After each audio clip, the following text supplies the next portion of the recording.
ইতিমধ্যেই রাজ্যে এসআইআর প্রক্রিয়া শুরু হয়ে গিয়েছে। আর এসআইআর এর বরাবর বিরোধিতা করে এসেছে রাজ্যের শাসক শিবির।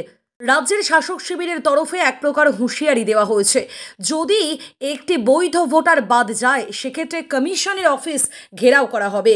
আর তাই এসআইআর ইস্যু নিয়ে শুধুমাত্র রাজ্যের বিভিন্ন জেলা নয়, ব্লক স্তরেতেও এখন প্রতিবাদী বৈঠক।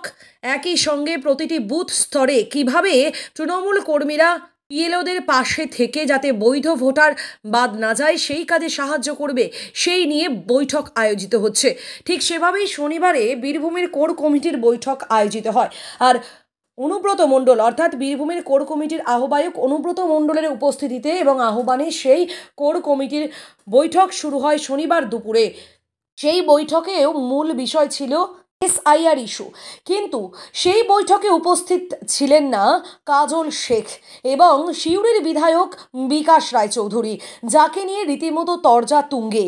কোর কমিটির সদস্য শতাব্দী রায় থেকে শুরু করে বিধানসভার ডেপুটি স্পিকার, কোর কমিটির চেয়ারম্যান এবং বীরভূমের কোর কমিটির আরও সদস্যরা প্রত্যেকেই উপস্থিত ছিলেন।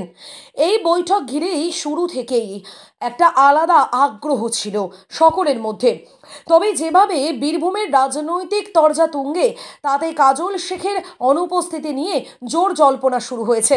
কারণ তিহার থেকে ফিরে আসার পরে অনুব্রত মণ্ডলের সঙ্গে কাজলের সম্পর্ক যে কতটা তলানিতে নেমেছে সে কথা গোটা রাজ্যবাসীরই জানা।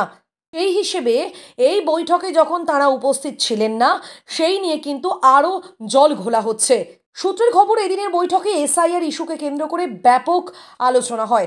একই সঙ্গে আসন্ন এসআইআর ইস্যুতে এবং ভোটের আগে কিভাবে পঞ্চায়েত স্তর থেকে সাংগঠনিক স্তরে কাজ করতে হবে কর্মীদের, সেই নিয়ে একটা দীর্ঘ বৈঠক চলে। শুক্রবার ভার্চুয়ালি মাধ্যমে অভিষেক বন্দ্যোপাধ্যায় রাজ্যে সর্বস্তরে এসআইআর নিয়ে কিভাবে বৈঠক করতে হবে তা নিয়ে একটি রূপরেখা তৈরি করে দেন। সেই মতো শনিবার বীরভূমে এই এসআইআর ইস্যুকে কেন্দ্র করে বৈঠক অনুষ্ঠিত হয়। জানা গিয়েছে বোলপুর, সিউড়ি এবং রামপুরহাট এই তিনটি জায়গায় ওয়ার রুম খোলা হবে। এর পাশাপাশি ফর্ম পূরণ করতে প্রত্যেকেই সাহায্য করা হবে। একই সঙ্গে জানানো হয়েছে প্রতিটি স্তরে প্রতিটি বাড়িতে বাড়িতে গিয়ে ভালোভাবে ভোটার তালিকা খতিয়ে দেখা হবে, নাম মিলিয়ে দেখা হবে এবং বৈধ ভোটার যাতে বাদ না যায় তার জন্য একেবারে সকলকে সহায়তা করতে হবে, এমনই নির্দেশ দিয়েছেন অনুব্রত মণ্ডল।